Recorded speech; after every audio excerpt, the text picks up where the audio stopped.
பாத்துன் மறியவனை பசி என்னும் தீப்பினி தீண்டல் அரிது என்கிற திருவள்ளுவர் கூற்றுக்கிணங்க தன்னிடம் உள்ளதனை பிறருக்கு பகிர்ந்து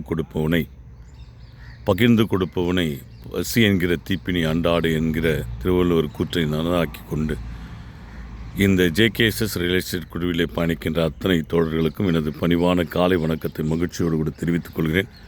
நீங்கள் பார்த்து கொண்டிருக்கிற இடம் வர்ஷா கார்டன் முதல் பிரிவில் கமர்ஷியல் பிளாட்ஸ் விற்பனைக்கு வந்துள்ளது. உடைய மொத்த சதுரடி மொத்த பரப்பளவு 24 சென்ட்.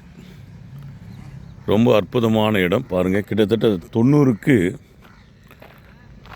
110 அற்புதமான இடம் விற்பனைக்கு வந்தது. நீங்கள் பார்த்து கொண்டிருக்கிற அந்த லாரி போகின்ற இடம்தான் NH 234 அமர்ந்திருக்கின்ற ஒரு அருமையான கமர்ஷியல் சைட்ஸ் விற்பனைக்கு வந்துள்ளது என்பதை தங்களுடைய கனிவான பார்வைக்கு தெரியப்படுத்த விரும்புகிறேன்.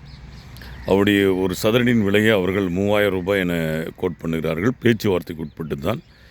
விருப்பம் உள்ள தோழர்கள் என்னுடைய எண்ணிற்கு தொடர்பு கொள்ளுமாறு உங்களை நான் அன்போடு கேட்டுக்கொள்கிறேன். மொத்த பரப்பளவு 24 சென்ட். இந்த மனையுடைய சிறப்பு அம்சம் பார்த்திங்கன்னா பக்கத்தில் பெட்ரோல் பங்க், அதுக்கு எதிர்புறத்தில் Vidyalakshmi matriculation and CBSE higher secondary school, இங்கே நியர்பை பார்த்து கொண்டிருக்கிற அந்த இடத்துல அபி ஹெல்த் கேர் ஹாஸ்பிட்டல்ஸ், இப்படி எல்லா விதமான சிறப்பு அம்சங்களை கொண்ட மனை தான் இந்த வர்ஷா கிராண்டில் அமைந்திருக்கின்ற இந்த கமர்ஷியல் பிளாட்ஸ். பாருங்கள், இது NH டச்சில் உங்களுக்கு அந்த இடத்தை நான் உங்களுக்கு காண்பித்து கொடுக்க விரும்புகிறேன்.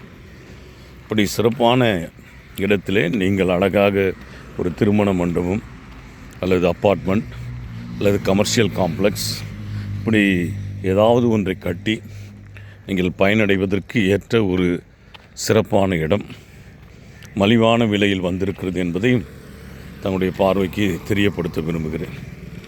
இதுதான் நீங்கள் டுவர்ட்ஸ் குடியாத்தம் செல்லுகின்ற சாலை NH 234, இது டுவர்ட்ஸ்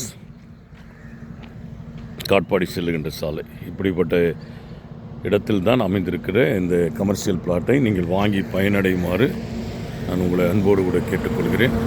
இந்த நாள் இனிய நாளாக அமைய நான் கடவுளை பிரார்த்திக்கின்றேன். நன்றி, வணக்கம்.